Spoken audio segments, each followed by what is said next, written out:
Now, when it comes to trophy cabinets, not many are bigger than tennis player Diede de Groot. The Dutch wheelchair player has won 42 Grand Slam titles by just 28 years of age, and she's also a 5-time Paralympic medalist. She's currently preparing for Wimbledon down at Eastbourne, and I'm delighted to say that she joins us now, fresh off getting off a practice session on the courts.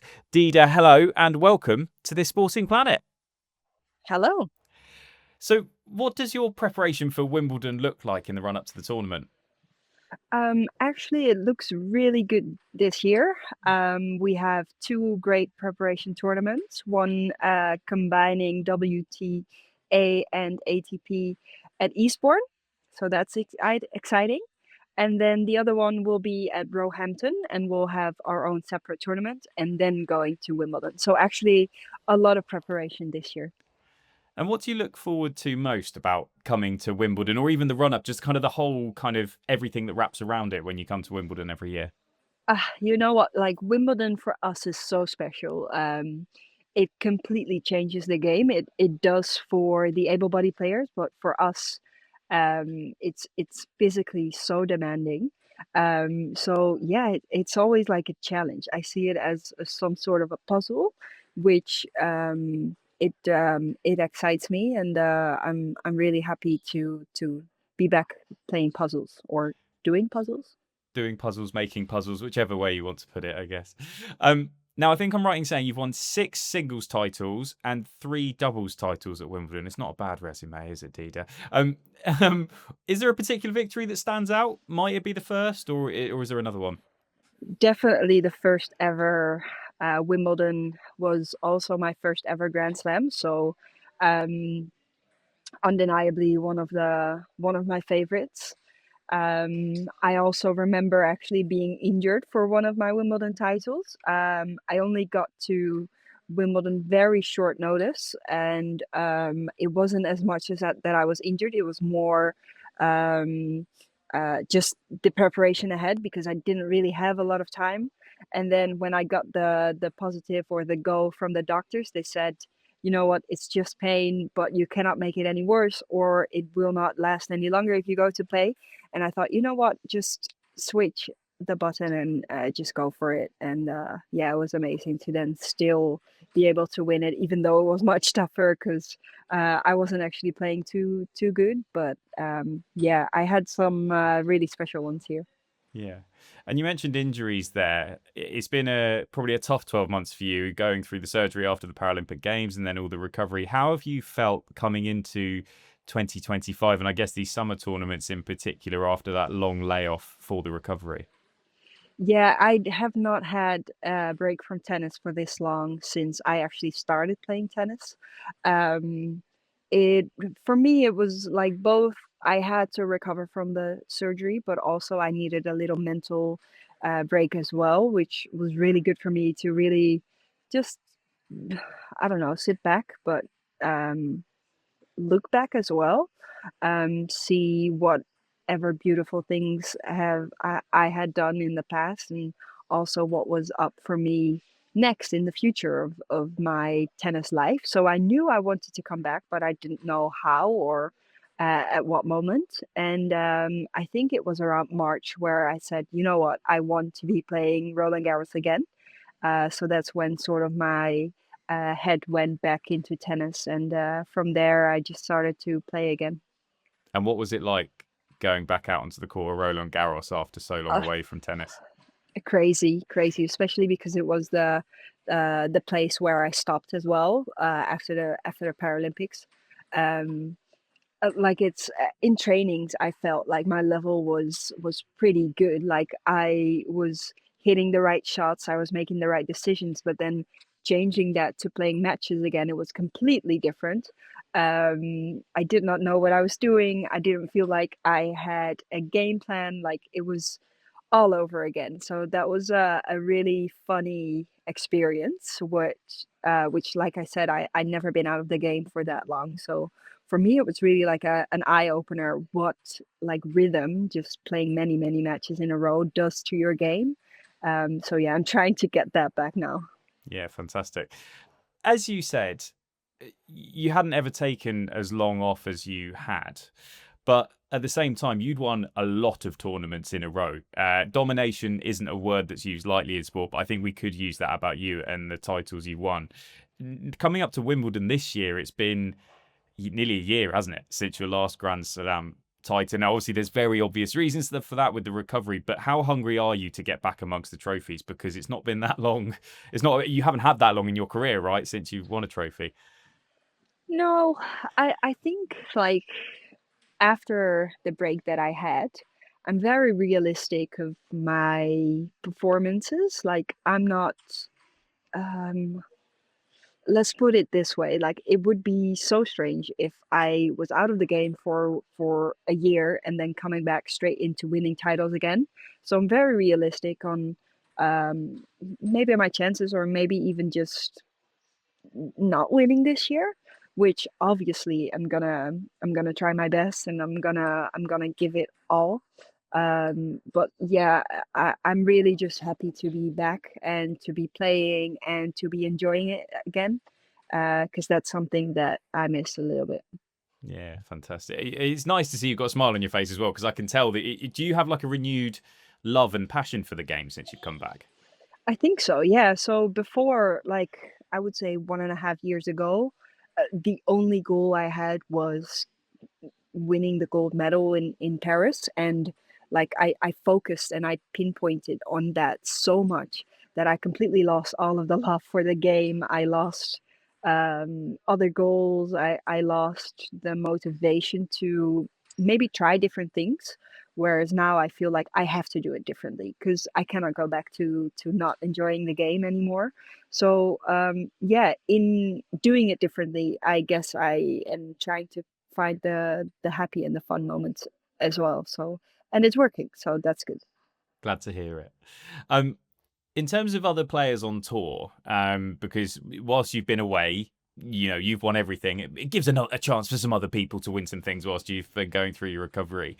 Yeah. Has some of the names that we should keep an eye on in women's wheelchair singles in 2025? Or potentially, to phrase it another way, who are your biggest threats on court when you come to face them?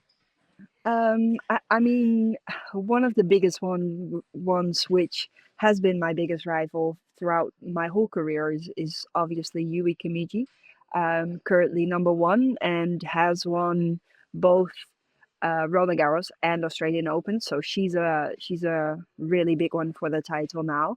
But I think Chinese player Lee has really stepped up as well, which is good to see. And then there's some youngsters, so that's good as well. Um, a really good young French player, a really good young Chinese player. There's some Dutch players out there now again. So yeah, there are a few which I'm looking at more these days. Yeah.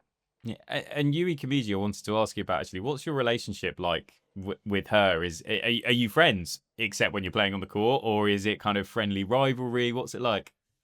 I'm not sure. Uh, I mean, obviously we don't fight. I wouldn't say we have the best relationship, but that's, I mean, I think it's only natural that if you're fighting for the biggest titles each and every single final that you're playing, you play against each other. So like obviously there's been so much history in just like that V on V, like verse.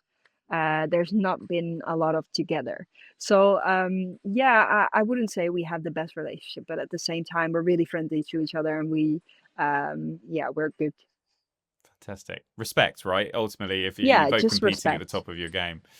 Um, I want to talk about tennis in the Netherlands as well, because it's not only you, it's the likes of Lizzie de Grief, Sam Schroeder, who are making headlines at the moment. What is it about the Netherlands that does tennis so well, and particular wheelchair tennis, in supporting young talent coming through? This is an interesting one. So I think we were very lucky to have already like a world champion in the beginning of when wheelchair tennis started. So that's throughout the history because we're a relatively small country. All of the young players could see their idols. So for me, for example, I had Esther Vergeer, who's won 10 years of wheelchair tennis, just dominated even more than I did. Um, and then even before Esther, there were many, many world champions from the Netherlands. So we all looked at each other, we all learned from each other, and then eventually got to play together as well. Now for us as well, we are completely integrated into our federation. So able-bodied wheelchair players, it's all together. I think the facilities for Paralympic sports in the Netherlands are quite good. But still, also us, we have to look out for the future players. We can't just sit back and think that we've got it all managed.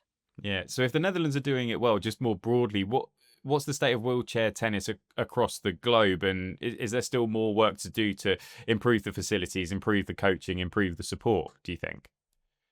Yeah, I think what we're seeing is that it's getting more widely spread throughout the other countries. So it's not just the Netherlands or GB anymore. Like there's different countries now coming up, which I think is a good thing. What I'm a little bit concerned about is that costs are rising so much that the young players who have to go through that whole stage of playing like lower tournaments, getting the travel costs, you can really tell that there's a big gap between the upcoming players and then the top, maybe 16 at the moment. Especially us, we are completely integrated into the Grand Slams, and we are now, like Eastbourne Open, also combined with the ATP and WTA tour, which is really, really helping us and is a huge step for us. But like we can tell that there's now a big gap because young players don't have the facilities to make that step. So we're trying to work on this and trying to make the tour better so that it's suitable for every level. So is it more about sort of prize money increasing lower down, would you say, or just sort of the more support for the travel? Yeah, so I actually think like prize money, putting it up for the lower level will always be good, but I think it's more about covering the costs. So I would say like a lower level tournament might cost you about 600 or 700 pounds, but Hmm. then to win the tournament, you would only win about 500 pounds. So like you, even if you win the tournament, you will not cover your costs because you have hotel, you have travel expenses. So um, that's quite like a big gap, and that's not just at the bottom, that's also on the top. So if I play any tournament, I will lose money. Even the only place where I make money is the Grand Slams. But for us, that's so much so that we can cover the rest of the year. But for all the other players, that's not the case. Yeah, fantastic. That's fascinating, Dina. Thank you for explaining that. A couple more for you. So just going back to Wimbledon, the judges, line judges, are being replaced this year. Big change after all this tradition. With electronic line calling for the first time. How do you feel?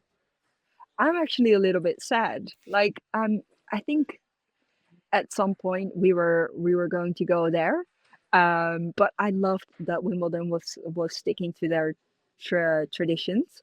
But yeah, in the end, maybe there will be less mistakes, but at the same time, like that's tennis. I always thought that was part of tennis. I liked the intense moments of asking for the challenge. Like, was I right in seeing it better than the line judge? But I mean, ultimately, they made the decision, and there will probably be less mistakes, which is better for the game. But I always loved it. Yeah, it's a bit like VAR in football. It's in theory less mistakes, but a lot of Yeah, discussion about it, no matter. exactly. Yeah. What about the other traditions at Wimbledon? Are you a fan of some strawberries and cream when you're SW19? Love the strawberries. We in the Netherlands we don't really have the cream like you how you have it with your strawberries.